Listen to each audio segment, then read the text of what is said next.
Születette valaha nagyszerűbb találmány, mint az automobil. Boldoggá teszi az embereket, ott volt minden fontos társadalmi változásnál. De összhangban áll ez a ma kihívásaival? Elfogadható az, hogy amíg van, aki autót vezet, mások épp csak elboldogulnak az életben? Egyesek élvezetéért miért másoknak kell megfizetnie? Miért élünk a mának, ha holnap egy rosszabb élet vár ránk? A Renaultnál úgy gondoljuk, itt az ideje a változásnak. Számunkra a vezetés élménye nem csupán a vezetőről szól.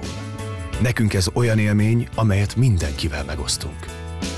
Számunkra a biztonság többet jelent annál, hogy tesztjeinken bábukat törünk össze. Embereket jelent, életeket jelent. Számunkra a globális felmelegedés összetettebb probléma annál, hogy káros anyagok jönnek a kipufogóból.